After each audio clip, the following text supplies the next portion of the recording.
সকালে অথবা বিকেলে অথবা বাচ্চাদের টিফিনে যদি এই নাস্তাটা বাসায় একবার বানান তাহলে দেখবেন ছোট থেকে বড় সবাই খেতে অনেক বেশি পছন্দ করবেন। আর আমার আজকের রেসিপি হচ্ছে কিমা পুরি। শুধুমাত্র এক টুকরা মাংস থাকলে কিন্তু এরকম একটা মুখরোচক স্ন্যাক্স বাসায় বানিয়ে নিতে পারবেন, যেটা খেতে হয় ভীষণ মজার, একেবারে হোটেলের চাইতেও বেশি মজার হয়। বাসায় যদি এই পুরিগুলো একবার বানান তাহলে আপনাদের কখনোই ইচ্ছে করবে না যে আপনারা হোটেল থেকে কিনে খেতে। চলুন তাহলে দেখি এত মজার করে কিভাবে পুরিগুলো বানিয়েছি। প্রথমে আমি এখানে নিয়েছি হচ্ছে 1.5 কাপ আটা। আপনারা চাইলে ময়দাও নিতে পারেন। আমি একটু আটাগুলোকে চেলে নিচ্ছি। আর আটাগুলো চেলে নিলে কি হয়, অনেক বেশি স্মুথ হয় ডোটা। এই জন্য কিন্তু আমি আটাগুলো প্রথমে চেলে নিয়েছি। আপনারা চাইলে ময়দা দিয়ে ওইটা বানিয়ে নিতে পারেন, কিন্তু আমি এখানে আটা দিয়ে বানিয়ে দেখাচ্ছি। তারপর আমি এখানে দিয়ে দিব হচ্ছে রান্নার তেল। আমি এখানে 4 টেবিল চামচ রান্নার তেল দিয়ে দিয়েছি। আর এখানে দিয়েছি হচ্ছে স্বাদ মতো লবণ, আর 1 চা চামচ দিয়েছি হচ্ছে চিনি। আর চিনিটা দিলে কি হয়, অনেক বেশি হাসতা হয়, এই জন্য কিন্তু চিনিটা দেওয়ার পর আমি হাত দিয়ে খুব ভালোভাবে আটাটাকে মেখে নিতে হবে। খুব ভালোভাবে কিন্তু ময়াম করে নিতে হবে। এই যে যখন দেখবেন যে এভাবে মুটে আসে তখন বুঝবেন যে আটাটা খুব ভালোভাবে ময়াম করা হয়ে গিয়েছে।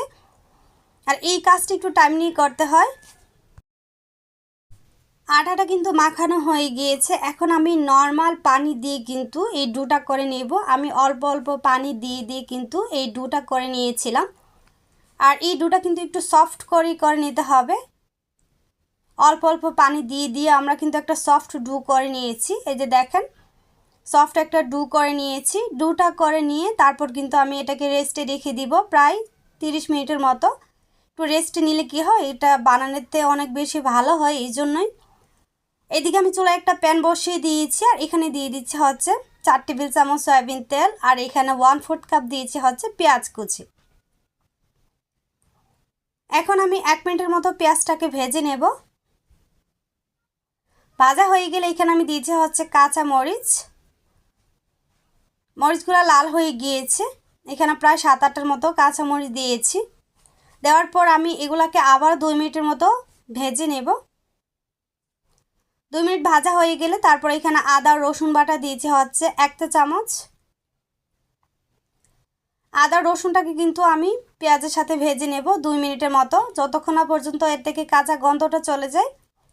ভাজা হয়ে গেলে তারপর এখানে আমি দিয়ে দিচ্ছি হচ্ছে চিকেন কিমা। আমি কিন্তু এখানে 1/2 কাপ চিকেন কিমা দিয়েছি। চিকেন কিমাটা দেওয়ার পর একটু মিশিয়ে নিয়ে তারপর এখানে স্বাদ মতো লবণ দিয়েছি। লবণ দেওয়ার পর এখন আমি চিকেনটাকে ভেজে নেব 2 মিনিটের মতো। চিকেনটা যখন 2 মিনিটের মতো ভাজা হয়ে যাবে তখন আমরা এখানে দিয়ে দিব হচ্ছে 1 টেবিল চামচ গরম মশলা, 1/2 টেবিল চামচ হলুদের গুঁড়া, 1/2 টেবিল চামচ ধনিয়ার গুঁড়া, 1/2 টেবিল চামচ দিয়ে দিচ্ছে হচ্ছে মরিচের গুঁড়া। দেওয়ার পর এখন আমি মশলার সাথে খুব ভালোভাবে নেড়েচেড়ে মিশিয়ে নিব। মিশিয়ে নিয়ে কিন্তু আমি ভেজে নিব 2 থেকে 3 মিনিটের মতো চিকেনটাকে। ভাজা হয়ে গেলে তারপর এখানে 1/4 কাপ দিয়েছি হচ্ছে গরুর দুধ। আর এখানে 1/3 কাপ দিয়েছি হচ্ছে পানি। গরুর দুধ আর পানিটা দিলে এটা খেতে আরও বেশি মজার হয়। অবশ্যই এইভাবে একবার ট্রাই করে দেখবেন। দেওয়ার পর নেড়েচেড়ে মিশিয়ে নিয়েছি। মিশিয়ে নিয়ে তারপর কিন্তু আমি ঢাকনা দিয়ে ঢেকে এটাকে রান্না করব 5 থেকে 6 মিনিটের মতো। আর এই 5 থেকে 6 মিনিটে কিন্তু চিকেনটা সিদ্ধ হয়ে যাবে, যেহেতু কিমা করে চিকেনটা এখানে দেওয়া। 5 থেকে 6 মিনিট পর আমি ঢাকনাটাকে উঠিয়ে নিয়েছি। উঠে একটু নেড়েচেড়ে মিশিয়ে নিচ্ছি। মিশিয়ে আরও আমি 2 মিনিটের মতো রান্না করব। 2 মিনিটের মতো রান্না করার পর তারপর এখানে আমি দিয়ে দিচ্ছি হচ্ছে 1 চা চামচ কর্নফ্লাওয়ার গুলিয়ে। আর এটা দিলে খুব বেশি সফট হবে আর একেবারে কিন্তু ক্রিমি একটা ভাব হবে। এই যে দেখেন, চিকেনটা কিন্তু একেবারে ক্রিমি হয়েছে, যেহেতু আমরা দুধ দিয়েছি। আর এখানে কর্নফ্লাওয়ারটা দিলে একেবারে ক্রিমি একটা টেক্সচার আসবে, আর এটা খেতে আরও বেশি ভালো লাগে। তারপর এখানে আমি 1/3 কাপ মতো দিয়েছি হচ্ছে ধনিয়া পাতা। ধনিয়া পাতাটা হচ্ছে অপশনাল, যাদের খেতে ভালো লাগে তারা দিবেন, আর যারা খেতে ইচ্ছে করে না বা ভালো লাগে না তাদের কিন্তু দেওয়ার দরকার নেই, এমনিতে অনেক বেশি মজার হয়।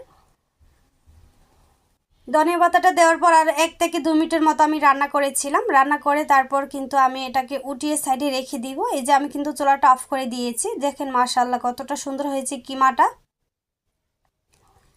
এদিকে যে ডোটা আমরা ঢেকে রেখেছিলাম সেই ডোটা দেখেন আরও সফট হয়ে গিয়েছে। এখন হাত দিয়ে আমি একটু মথে নিচ্ছি। মথে নিয়ে কিন্তু এখান থেকে আমি ছোট ছোট লিচি করে নেব।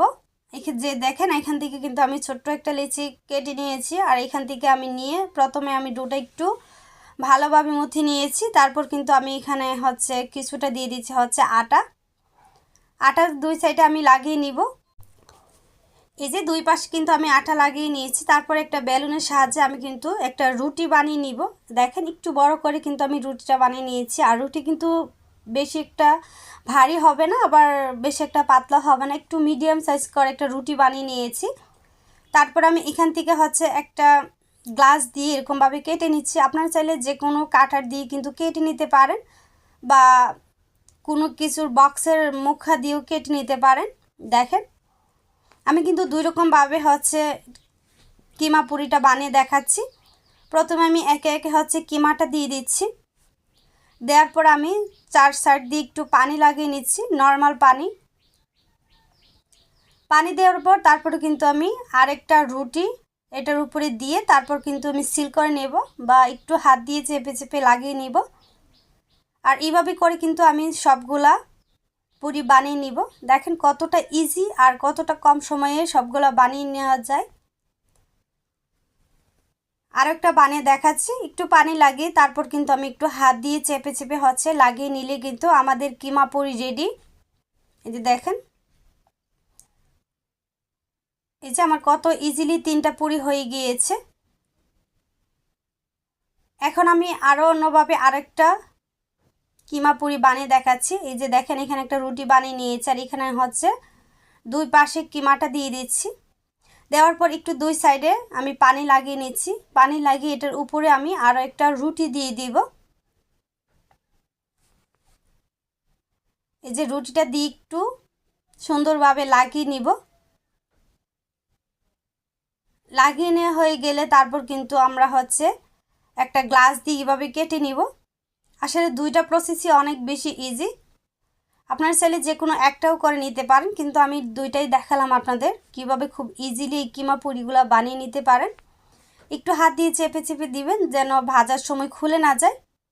এভাবে করে কিন্তু আমি পুরিগুলো একে একে বানিয়ে নিয়েছি। এদিকে চুলায় একটা প্যান বসিয়ে দিয়েছি। প্যানটা যখন কিছুটা গরম হয়ে আসছে তখন আমি এখানে কিছুটা তেল দিয়ে দিচ্ছি।